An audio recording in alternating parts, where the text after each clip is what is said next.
सेना अध्यक्ष जनरल दलबीर सिंह सुहाज आज सुरक्षा हालात की समीक्षा के लिए कश्मीर जाएंगे और नियंत्रण रेखा से सटे इलाकों की सुरक्षा की समीक्षा करेंगे।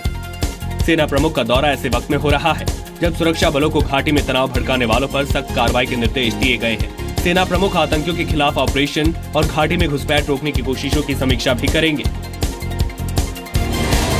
पीडीपी के वरिष्ठ नेता मुजफ्फर हुसैन बेग ने कहा है कि अगर राज्य में बीजेपी के साथ गठबंधन का एजेंडा लागू नहीं हो पा रहा तो सीएम महबूबा मुफ्ती को इस्तीफा दे देना चाहिए। मुजफ्फर बेग ने यह भी कहा कि महबूबा मुफ्ती इस बारे में ज्यादा देर तक विचार न करें। मुजफ्फर बेग पीडीपी के फाउंडर सदस्य हैं। अमेरिकी राष्ट्रपति बराक ओबामा ने पीएम मोदी से कहा है कि एनएसजी में भारत की सदस्यता का अमेरिका पूरा समर्थन करेगा। ओबामा ने भारतीय अर्थव्यवस्था में सुधार के लिए पीएम मोदी की तारीफ भी की। आसियान समिट के दौरान ओबामा ने यह भी कहा कि वो हमेशा भारत के दोस्त रहेंगे। पीएम मोदी ने ओबामा को राष्ट्रपति पद से रिटायरमेंट के बाद भारत आने का भी न्योता दिया।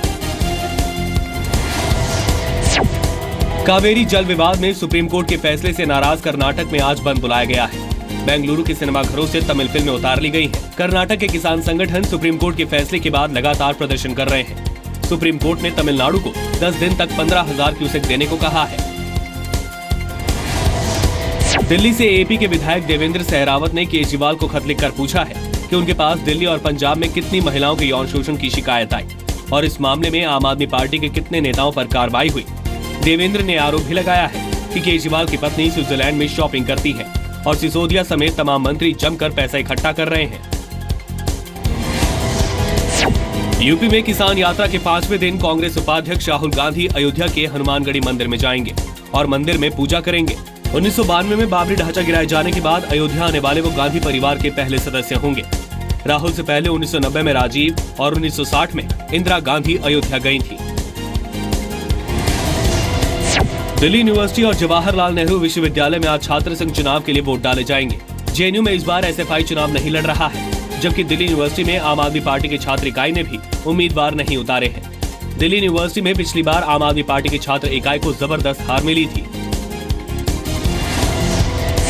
रेल मंत्रालय राजधानी, शताब्दी और दुरंतो ट्रेन में बढ़े किराए वापस लेने का फैसला कर सकता है। इसके संकेत देते हुए रेलवे ने कहा है कि सर्ज प्राइसिंग को सिर्फ प्रयोग के तौर पर लागू किया गया है और कुछ वक्त बाद फिर समीक्षा की जाएगी।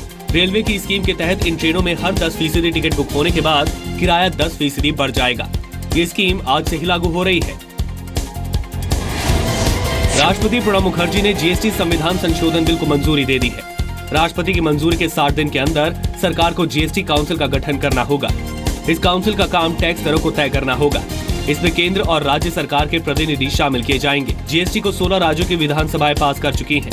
केंद्र 1 अप्रैल 2017 से देश भर में जीएसटी लागू करना चाहता है। बीसीसीआई ने 19 अक्टूबर को करवा चौथ की वजह से भारत न्यूजीलैंड मैच की तारीख बदल दी है। अब दिल्ली के फिरोजशाह कोटला मैदान पर वनडे मैच 19 अक्टूबर की बजाय 20 अक्टूबर को होगा। दोनों टीमों के बीच 22 सितंबर से 29 अक्टूबर के बीच 3 टेस्ट और 5 वनडे मैच होने हैं।